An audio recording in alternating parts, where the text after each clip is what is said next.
வணக்கம் ஃப்ரெண்ட்ஸ், நாம் இப்போ ஒரு குளியல் பொடி செய்ய போகிறோம். அது வந்து நம்ம உடம்புக்கு எல்லாருமே இப்போ சரும நோய் இருக்குது, உடம்புக்கு அலர்ஜி இருக்குது, எல்லாம் இந்த சோப்பு போட முடியாதவங்களுக்கு நம்ம இந்த ஒரு இயற்கையான ஒரு குளியல் பொடி செய்யலாம்.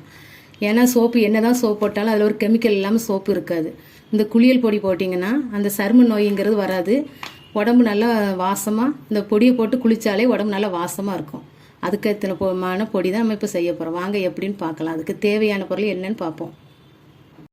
இதுக்கு நான் 1 கப்பு பச்சை பயிர் எடுத்திருக்கேன், 1 கப்பு கரிஞ்சீரகம், ஒரு 1/4 கப்பு வந்து கார்போக அரிசி, நாட்டு மருந்து கடையில் கிடைக்குது, வரலி மஞ்சள் வந்து 4 பீஸு, அப்புறம் ரோஜா இதழ் வந்து ஒரு 50 கிராம், அதுக்கப்புறம் இந்த வெட்டி வேர் இது வந்து ஒரு 10 கிராம் இல்லை 20 கிராம் இருக்கும், ஒரு பாக்கெட்டாக கிடைக்கிது. இது பாக்கெட்டு ஒரு 20 ரூபா. இதெல்லாம் போட்டு நம்ம தயாரிக்கணும். அதுக்கு இப்போ நம்ம வெயிலில் ஃபஸ்ட்டு காய வைக்கணும். அதுக்கு பச்சை பயிறு, கரிஞ்சீரகம்,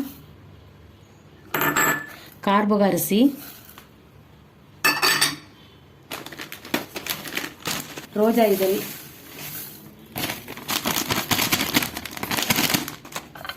நாலு மஞ்சளை இடிக்கணும்.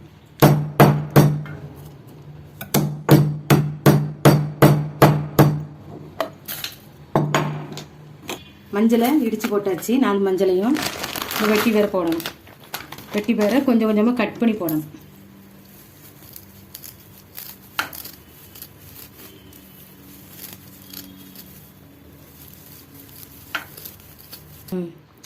எல்லாமே கலந்தாச்சு. மஞ்சள் வந்து இடிபடாது, அதனால் மிக்ஸ் இந்த இடி உரலில் போட்டு நல்லா இடித்தாச்சு. இதை நல்லா கலந்துட்டு ஒரு 1/2 மணி நேரம் வெயிலில் காய வச்சு பொடி பண்ணிட வேண்டியதான். இப்போ நல்லா வெயில் அடிக்குது, ஒரு 1/2 மணி நேரம் காய வச்சுட்டு வந்து குளியல் பொடியை 1/2 மணி நேரம் காய வச்சுருக்கோம். இனி நம்ம திரிக்க வேண்டியதான் மிக்ஸி ஜாரில் போட்டு.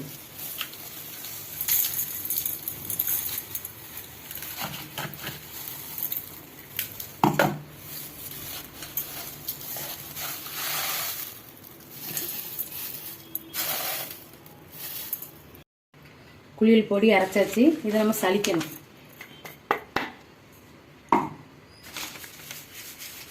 மீதி இருக்க எல்லா பொடியும் மீதி இருக்கிற எல்லாத்தையுமே நம்ம அரைச்சிட வேண்டியதான்.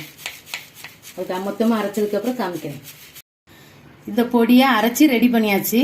இது வந்து சின்னவங்க முதல் பெரியவங்க எல்லாருமே போட்டு குளிக்கலாம். சரும நோய் இருக்கோ இல்லைன்னாலும் பரவாயில்ல, உடம்புக்கு போட்டு குளிச்சா நல்லா வாசமாக கமகமான்னு இருக்கும். இதை உங்கள் வீட்டில் செஞ்சு பார்த்து உங்கள் கருத்துக்களை எங்கள் கமெண்ட்ஸில் சொல்லுங்கள். இந்த வீடியோ உங்களுக்கு பிடிச்சிருந்தா லைக் பண்ணுங்கள், உங்கள் ஃப்ரெண்ட்ஸுக்கெல்லாம் ஷேர் பண்ணுங்கள். மறக்காமல் புஷ்பா குக்ஸுக்கு சப்ஸ்கிரைப் பண்ணுங்கள். பக்கத்தில் உள்ள பெல் ஐக்கானை கிளிக் பண்ணுங்கள். தேங்க்யூ.